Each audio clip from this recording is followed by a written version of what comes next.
ose shpeshherë përdorin dhe tabela policia lokale, policia e Lezhës, policia e Durrësit.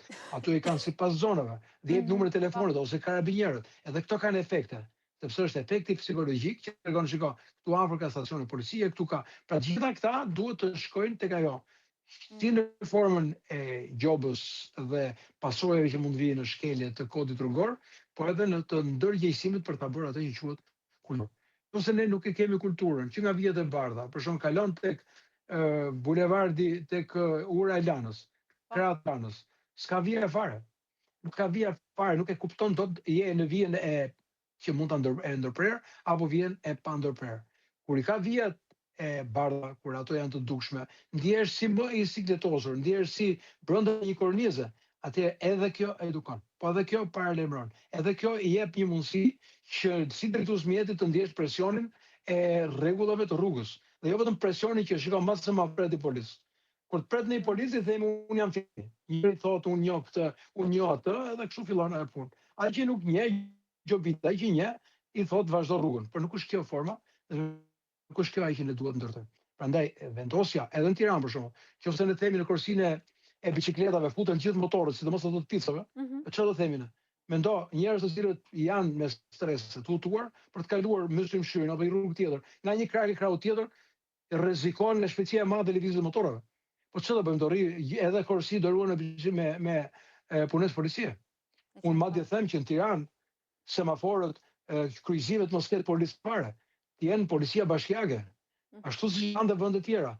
Dhe polici të ketë dhe një kabinë, ku të ketë shishin e ujit, maj librin e shërbimit, të mbaj karikimin e një radio shërbimi që ka, dhe jo vetëm i ekspozuar nga faktorët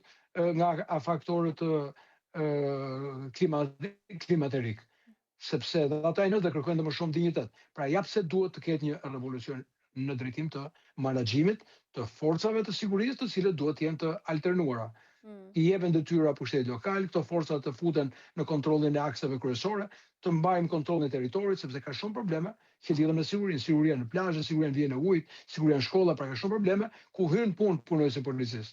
Po ta përdorësh me një radar, dali ke rruga për të vënë këtë gjoba, unë mendoj se ka ikur ke kohë. Gjithsesi, që dalin ke rruga, me flet gjobash që modele një ditë duhet të ketë. Po, modele ka dhe ne shpresojmë që të marrim modelet më të mira të na shërbejnë se si funksionojnë atje dhe t'i vëmë në zbatim këtu. Kështu që gjë e mirë. Ky model do të vlej, që them, edhe ky model do të vlej, po ja këto janë shërbime të cilët quhen gracka të ngritura nga shërbimi policor. Nëse për shembull aty në softën ka dhëna që automjeti ti po lëviz në taks rrugë, atëherë ngrit rastësisht një lloj shërbimi, kontrollon 5-6 makina për të ndaluar atë makinë të cilën e kanë nën kontroll. Pra këto janë forma të tjera të cilët duhet ngrihen dhe të tilla shërbime duhet ngrihen për rritur eficiencën e policisë.